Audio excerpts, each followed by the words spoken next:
The Biden agenda is, as we know, failing on every front, obviously.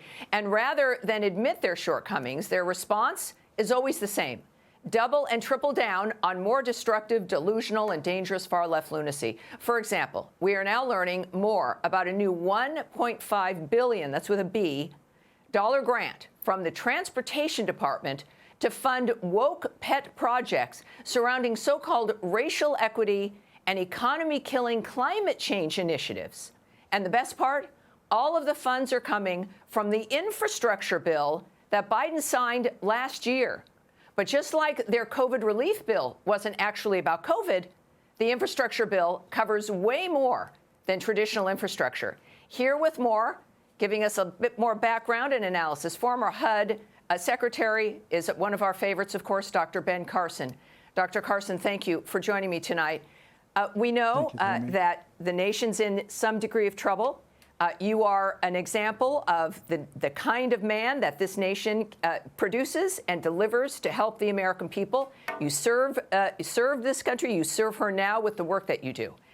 What $1.5 billion, the difference that kind of money could make in the quality of people's lives as the economy continues to crumble would be astounding.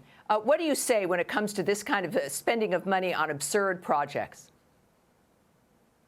Well, it's rather quite sad that we would use this excuse to funnel money in for the pet projects, the Christmas wish list of the woke left, and singling out, racial favorites. That doesn't really do anything. If you think back to the last administration, it was a philosophy that a rising tide floats all boats. And we had the lowest unemployment for minorities, particularly blacks and Hispanics. We had the highest wages. We had prison reform. We created a situation where the HBCUs didn't have to come with cup in hand every year. I mean, there were a whole plethora of things that really worked much better than this equity stuff.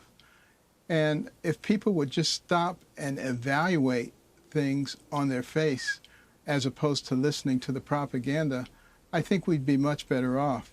But these gifts are used to further divide the American population. If you favor one group or another, all you're going to do is create tension. And we've gotten to the point where we think that we're enemies. We, the American people, we're not each other's enemies. The enemies are those purveyors of hatred and division who seem to have a tremendous mouthpiece and facilitated by the media. I think you're absolutely right. It's very wise assessment there, because when we're looking at the nature of what they would propose, things like from the Department of Transportation, we've heard them talk about the racism of highways and how every decision effectively that's made is this structural racism, and that money somehow is going to cure that. And what it makes everybody think is that the system, you can't win at all, you're lost, that even the roads are against you. Doesn't that go too far, or do you think the Democrats actually believe that? I don't think they believe it, but they have discovered ways to manipulate people, and that's really the key. If they were really interested, they'd be dealing with what you were just talking about, the border. We've got all kind of people coming into this country, including people who want to destroy this country. And it's only the grace of God that's saving us. We certainly don't have a government that seems to understand the dangers that are presented by doing things like they're doing. And, that's really the reason that American Cornerstone was created, to help focus people on the things that made this into a great nation, things that are being attacked on a daily basis, our faith and our families. And we're going to have to be smart enough to recognize what's going on and not allow ourselves to be manipulated.